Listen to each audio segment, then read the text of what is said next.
लखनऊ विश्वविद्यालय के चाणक्य सभागार में मंगलवार को G20 कॉन्क्लेव का आयोजन किया गया। उत्तर प्रदेश सरकार और लखनऊ विश्वविद्यालय के इकोनॉमिक्स डिपार्टमेंट में संयुक्त तत्वाधान में इस कॉन्क्लेव का आयोजन किया गया। कार्यक्रम में उत्तर प्रदेश के विभिन्न सरकारी एवं निजी विश्वविद्यालयों के चयनित 125 शिक्षकों ने प्रतिभाग किया। इस दौरान उन्हें G20 से जुड़ी तमाम जानकारियों से रूबरू कराया गया। डिपार्टमेंट ऑफ इकोनॉमिक्स के हेड प्रोफेसर M.K. अग्रवाल ने कार्यक्रम के उद्देश्य पर प्रकाश डालते हुए बताया कि इस बार भारत G20 की अध्यक्षता कर रहा है। प्रधानमंत्री नरेंद्र मोदी द्वारा आग्रह किया गया है कि इस कॉन्क्लेव को लेकर जागरूकता बढ़ाई जाए। इसके साथ ही भारत के आध्यात्मिक और आर्थिक पहलुओं पर भी प्रकाश डाला जाए, अपनी विशेषताओं को जन जन तक पहुँचाएं। इसी उद्देश्य के तहत इस कार्यक्रम का आयोजन किया जा रहा है। जिस प्रकार से भारत को G20 की अध्यक्षता मिली है, तो सारे प्रदेशों को प्रधानमंत्री जी ने आग्रह किया है कि वो G20 के बारे में लोगों को जागरूक करें और भारत का जो स्पिरिचुअल है, आध्यात्मिक और आर्थिक जो पहलू बहुत तेज़ी से उभर कर शक्तिमान हो रहा है और भारत को आगे ले जा रहा है विश्व गुरु की तरफ, तो उसको बताएं और अपनी जो विशेषताएं हैं हर प्रदेश हर क्षेत्र अपना हाईलाइट करें। उसी क्रम में उत्तर प्रदेश शासन के सहयोग से लखनऊ विश्वविद्यालय अर्थशास्त्र विभाग की तरफ से ये कार्यक्रम आज आयोजित हो रहा है। इसमें प्रदेश के विभिन्न विश्वविद्यालयों से लगभग अन्य कलाकार भी कुछ हैं, लगभग 125 से ज़्यादा जो है प्रतिभागी भाग ले रहे हैं, जिनको हम लोग G20 एम्बेसडर का नाम दे रहे हैं। वहीं प्रोफेसर M.K. अग्रवाल ने ये भी बताया कि जो भी एम्बेसडर यहाँ प्रतिभाग कर रहे हैं उन्हें आर्थिक, सामाजिक, डिजिटल इंडिया, ग्रीन एनर्जी के साथ ही विश्व स्तर पर क्या क्या हो रहा है इसकी जानकारी उपलब्ध कराई जाएगी। हम लोग कोशिश ये कर रहे हैं कि उनको आर्थिक विषय हो, सामाजिक हो या टेक्नोलॉजी जैसे डिजिटल इंडिया है या ग्रीन एनर्जी है या इसी प्रकार से क्या विश्व स्तर पर चल रहा है उसकी जानकारी दें, जिससे बच्चों को बता सकें कि भारत बहुत तेज़ी से उभरता हुआ राष्ट्र है, बहुत तेज़ी से उभरता हुआ अर्थव्यवस्था है। हम ऑलरेडी 5वीं सबसे बड़ी अर्थव्यवस्था हैं, अगले 3-4 वर्षों में हम तीसरी सबसे बड़ी अर्थव्यवस्था बढ़ने की तरफ है। ये भारत की अपनी विकास की रणनीति के कारण हो रहा है। इसी उद्देश्य के तहत ये कार्यक्रम किया जा रहा है। ग्लोबल इन्वेस्टर समिट पर भी बोलते हुए डिपार्टमेंट ऑफ इकोनॉमिक्स के हेड ने बताया कि सरकार का यही उद्देश्य है कि कैसे जनता में ऊर्जा का संचार हो।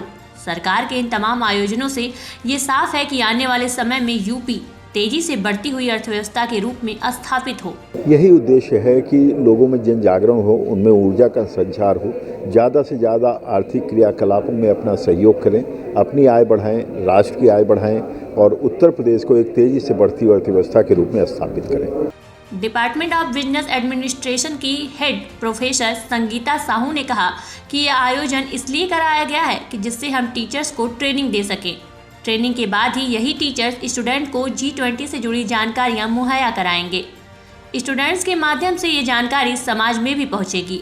इसका बेसिक उद्देश्य है कि हम it is a kind of teachers training, मतलब हमारे जो एकेडमिशियंस हैं उनको हम ट्रेन कर रहे हैं कि वो यूनिवर्सिटी के जो बाकी ज़िले हैं, जाके यूनिवर्सिटी के एफिलिएटिंग कॉलेजेस हैं उन ज़िलों में जाएं और वहाँ पे एज एन एम्बेसडर G20 के एम्बेसडर्स के रूप में वहाँ पे सेंसिटाइज करें पॉपुलेशन को, अवेयरनेस क्रिएट करें कि G20 प्रेसिडेंसी जो इंडिया को मिली है इसमें हम कैसे अपना इकोनॉमिक डेवलपमेंट कर सकते हैं, इंक्लूसिव इकोनॉमिक डेवलपमेंट कर सकते हैं और एज एन इमर्जिंग इकोनॉमी कैसे हम अपनी पोजीशन वर्ल्ड ओवर ज़्यादा बेहतर बना सकते हैं।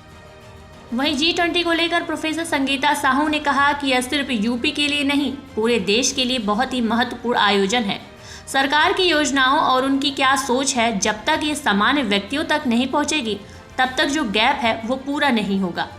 देखिए G20 सिर्फ उत्तर प्रदेश ही नहीं, हमारे पूरे देश के लिए ज़रूरी है, क्योंकि ओवरऑल आप कंट्री के जो पॉपुलेशन डेमोग्राफिक देखेंगे और यूपी का देखेंगे तो it is on same course line. Like women population strength अगर देखेंगे, अगर लिटरेसी लेवल देखेंगे और अगर इकोनॉमी स्टेटा देखेंगे, उसमें जो चैलेंजेस इश्यूज़ हैं वो बहुत सिमिलर हैं। तो it's overall it's very very important और G20 के एज एन एम्बेसडर्स इन लोगों को भेजने से वो जो सेंसिटाइज करना है पॉपुलेशन को, क्योंकि देखिए भारत सरकार तो ऐसा नहीं है कि ये इसमें जो चीज़ें हो रही हैं वो नहीं थी। हमारी गवर्नमेंट ऑलरेडी वुमेन डेवलपमेंट पे काम कर रही है, ऑलरेडी इकोनॉमिक ग्रोथ की तरफ काम कर रही है, ऑलरेडी ट्रेड पॉलिसीज़ में चेंजेस ला रही है, लेकिन इसका सामान्य नागरिक तक पहुंचना और उसको इसके अवेयरनेस कैंपेन में शामिल करना ताकि वो एक आइडिया जनरेट कर सके और उस आइडिया को जनरेशन के द्वारा वो ज़्यादा एफर्ट एंगेज हो सके इस प्रोसेस से, ताकि हम इसका बेनिफिट ले सकें in terms of economic development. That is very important. बता दें कि इस बार भारत G20 का प्रतिनिधित्व कर रहा है। इसके अंतर्गत देश के हर राज्य के मुख्य शहरों में विशिष्ट सभाएं आयोजित की जाएंगी। उच्च शिक्षा विभाग भी इस कॉन्क्लेव में महत्वपूर्ण भूमिका निभा रहा है। यूपी और देश दुनिया की तमाम ताजा तरीन खबरों के लिए गूगल प्ले स्टोर से आज ही डाउनलोड करें हमारा तेजी से उभरता न्यूज ऐप डेली इंसाइडर।